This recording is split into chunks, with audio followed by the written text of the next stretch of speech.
नमस्कार। मैं हूं अजय कुमार और आप देख रहे हैं मेरा यूट्यूब चैनल अजय हिंदुस्तानी। एक बार फिर आप सबका स्वागत है। क्या आप इस वक्त इस चीज़ का अंदाज़ा लगा सकते हैं कि अरविंद केजरीवाल या आम आदमी पार्टी अपनी कमियां स्वीकार कर ले? मतलब दिल्ली में अब तक उन्होंने जो वादे किए थे वो पूरे नहीं हुए हैं और इस बात को अब अरविंद केजरीवाल स्वीकार करने लगे हैं आम जनता के सामने और अपनी चुनावी जनसभाओं में। अरविंद केजरीवाल खुद अपनी पार्टी और अपनी सरकार की पोल खोल रहे हैं, या यूं कहें कि उन्होंने जो दिल्ली की जनता को बड़े बड़े वादे किए थे, जो सब्ज-बाग उन्होंने दिखाए थे, वो जो काम नहीं हुए हैं उनको अब एक्सेप्ट करने लगे हैं। हालांकि अब से पहले आम आदमी पार्टी उन सब बातों को मानने से इनकार करते आई थी। उसका कहना था कि दिल्ली में आम आदमी पार्टी ने बहुत काम किया है और दिल्ली को एक तरह से विकसित कर दिया है और दिल्ली में किसी भी चीज़ की कोई कमी नहीं है, चाहे वो रोड हो, सीवर हो, स्वच्छ जल की जो सप्लाई है, जो वाटर सप्लाई है वो हो, या फिर यमुना की सफाई हो, या कुछ भी और चीज़ हो, उस सब चीज़ अरविंद केजरीवाल ने बहुत सारा काम किया है।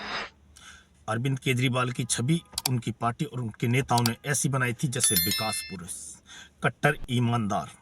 दिल्ली और पंजाब का सिर्फ भला कौन कर सकता है? आम आदमी पार्टी या अरविंद केजरीवाल। उनके पास ऐसा विजन है, ऐसे आइडियाज हैं जो दिल्ली का भला कर सकते हैं, दिल्ली को पेरिस लंदन बना सकते हैं। ऐसे ऐसे वादे किए गए थे दिल्ली की जनता से। आज उन वादों और उन जो घोषणा थी उन पर से पर्दा हटने लगा है और अरविंद केजरीवाल अपनी नाकामी को स्वीकार करने लगे हैं जनता के सामने। आज से पहले वो ये मानने को तैयार नहीं थे।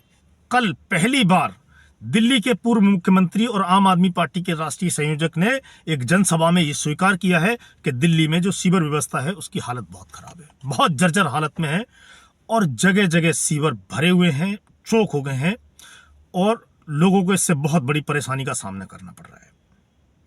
अब सबको याद दिला दूं कि सीवर व्यवस्था से मुझे एक बात याद आई है, एक घटना।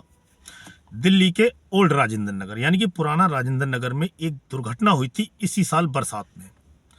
सीवर का पानी ओवरफ्लो होकर एक बेसमेंट में जो लाइब्रेरी थी उसमें चला गया था और 3 होनहार स्टूडेंट्स की असमय मृत्यु हो गई थी उस दुर्घटना में। सीवर का पानी भरने से लाइब्रेरी पूरी फुल हो गई थी और 3 छात्र उसमें फंस गए थे, असमय मृत्यु हुई थी।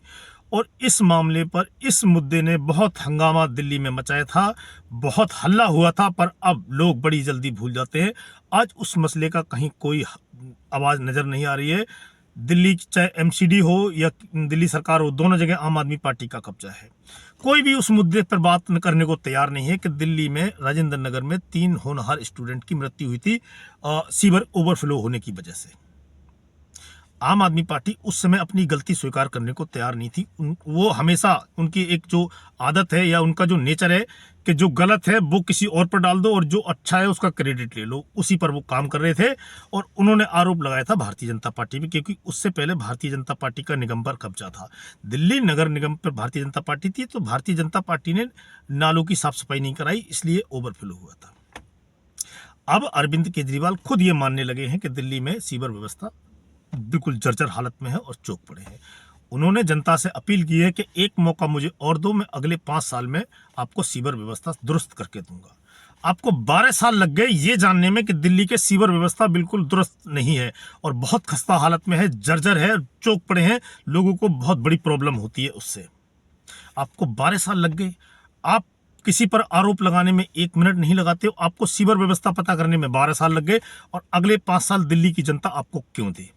जब पिछले 12 साल में आपने कुछ नहीं किया तो अगले 5 साल में आप क्या करोगे? इसी तरह का वादा आपने यमुना की सफाई में किया था 2020 में। एक इंटरव्यू में आपने बोला था कि अगर हमारी सरकार दिल्ली में दोबारा बनती है तो हम यमुना की सफाई करेंगे और यमुना के दोनों किनारों को टूरिस्ट स्पॉट की तरह विकसित करेंगे, उसको डेवलप करेंगे और आप अपनी फैमिली के, अपने बच्चों के साथ यमुना के किनारे पर पिकनिक मनाने आओगे और यमुना का जल आप हाथ से लेकर डायरेक्ट पी सकते हो।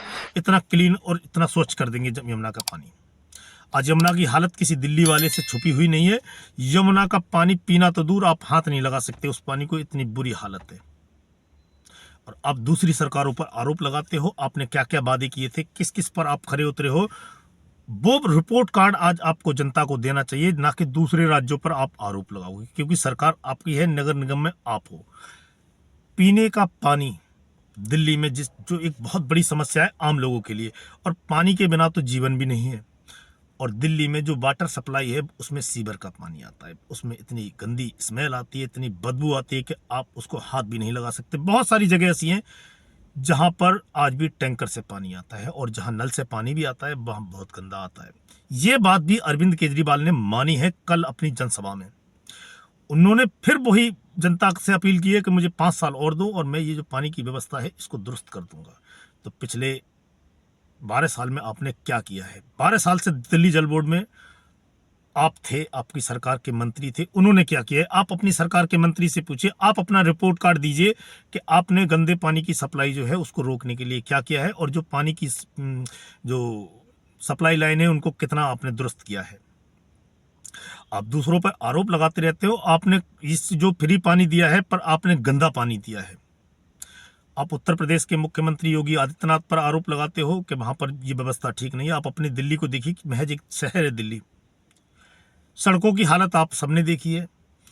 पिछले कुछ सालों से दिल्ली की जो सड़कें हैं, कॉलोनी की सड़कें नहीं, जो बाहर सड़कें हैं, जो मेन सड़कें हैं, जो मेन रोड हैं, उनकी बात कर रहा हूं मैं। दिल्ली की सड़कों की हालत बहुत खराब है, खासकर पिछली बरसात के बाद। अगर दिल्ली में चुनाव नहीं होता इस समय, तो जो अब तक रिपेयर हुई है सड़कें शायद वो भी नहीं होती, और दिल्ली की हालत बहुत खराब होती सड़कों के मामले में। तो सड़कों की हालत ऐसी है, जगह जगह पे इतने गड्ढे हैं कि वहाँ आए दिन दुर्घटनाएं होती रहती हैं। वो भी राष्ट्रीय राजधानी में, जो नेशनल कैपिटल है पूरे देश की, उसके अंदर सड़कों का हाल आपने क्या कर दिया है, ये किसी से छुपा नहीं है। यमुना का मामला आपको पता है, और बेरोजगारी जिसका ठीकरा आप हमेशा केंद्र सरकार पे फोड़ते थे, अब आपको 12 साल के बाद याद आया है कि दिल्ली में युवाओं को रोजगार नहीं है और वो अपराध की दुनिया में जा रहे हैं। अपराध की दुनिया में जा रहे हैं इसलिए क्योंकि आपने उनको रोजगार का प्रबंध नहीं किया, और कानून व्यवस्था पर आप केंद्र सरकार से सवाल पूछते हो। आप अंदाजा लगाइए कि जब आप पहली बार सरकार में आए थे 2013 में, तो जो युवक उस समय 10 साल का रहा होगा, आज उसकी उम्र कितनी होगी, और वो थोड़ा बहुत पढ़ा लिखा होगा, वो फिर क्राइम की दुनिया में गया होगा। तो गलती आपकी है। पिछले 12 साल से आपकी सरकार है, आपकी जवाबदारी बनती है, आपकी गलती है कि आपने रोजगार क्यों नहीं दिया, और लोग जो युवा था वो अपराध की दुनिया की तरफ क्यों गया। दिल्ली पुलिस पे या प्रशासन पे सवाल उठाने से पहले आप अपनी तरफ देखिए, क्योंकि जो लड़का उस समय पे, जो युवा 10 या 12 साल का रहा होगा, आज वो युवा है, यंग है। अगर वो अपराध की दुनिया में गया है तो इसमें अरविंद केजरीवाल का सबसे बड़ा रोल है, क्योंकि रोजगार की व्यवस्था राज्य सरकार नहीं कर पाई, इसलिए वो अपराध की दुनिया में गया। तो आपको केंद्र सरकार, एलजी और दिल्ली पुलिस से सवाल पूछने से पहले आपको अपने गिरेबान में झांकना चाहिए। आपको 12 साल लग गए ये बताने में कि भाई दिल्ली में रोजगार नहीं है। दिल्ली में आप रोजगार लाओगे कहां से? दिल्ली में इंडस्ट्री लग नहीं सकती।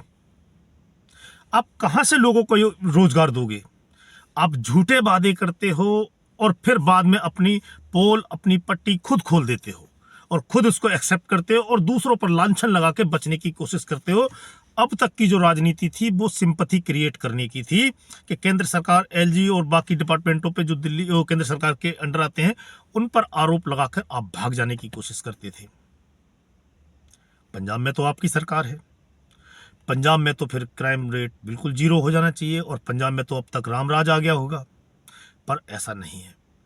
आम आदमी पार्टी की सरकार पंजाब में भी कानून व्यवस्था और बाकी जो नशा समाप्त करने की बात थी उसमें पूरी तरह से विफल रही है।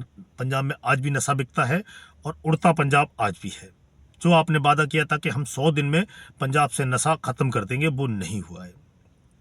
तो अरविंद केजरीवाल अब धीरे धीरे अपनी जो विफलता है उनको स्वीकार कर रहे हैं, और आने वाले चुनाव प्रचार में अभी समय है, 10-12 दिन का टाइम है। अभी क्या क्या वो स्वीकार करते हैं और क्या क्या सिंपैथी क्रिएट करने की कोशिश करते हैं कि सिंपैथी क्रिएट हो और उसका फायदा अरविंद केजरीवाल को हो।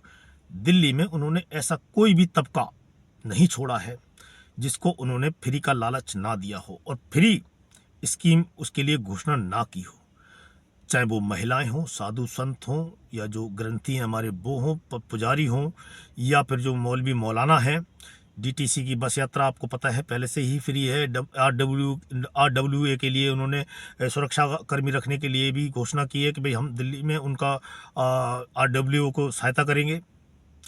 अगर आपकी सरकार ने इतना काम किया था तो आपको ये घोषणाएं करने की ज़रूरत नहीं पड़ती। अब आप हारने जा रहे हो, आपको दिल्ली के जो चुनाव नतीजे हैं वो आपको लगभग पता चल चुके हैं कि दिल्ली में हालत क्या है, और आप अब आने वाले समय में, मैं बताता हूं आपको गारंटी से, शासन प्रशासन, पुलिस प्रशासन और एलजी और ईवीएम, इलेक्शन कमीशन, इन सब पर आप आरोप लगाएंगे और रोना रोएंगे। और आपकी करतूतें अब जनता के सामने हैं कि आपने जो बोला वो पूरा नहीं किया। अब आपने जो हिम्मत भी दिखाई है, मैं तो उसी की दाग देता हूं कि आपने इस स्वीकार करने की हिम्मत दिखाई है कि दिल्ली में काम नहीं हुए। तो देखते हैं आगे क्या क्या स्वीकार करते हैं अरविंद केजरीवाल, और कहां कहां अपनी विफलता को स्वीकार करके उसका ठीकरा केंद्र सरकार के ऊपर फोड़ते हैं। और अगर दिल्ली में चुनाव पलटा और केजरीवाल और आम आदमी पार्टी हारी तो उसका ठीकरा वो किसके ऊपर फोड़ेंगे, ये भी देखने वाली बात होगी। तो आज के वीडियो में इतना ही, मिलते हैं आपसे अगले वीडियो में। तब तक के लिए जय हिंद, जय भारत।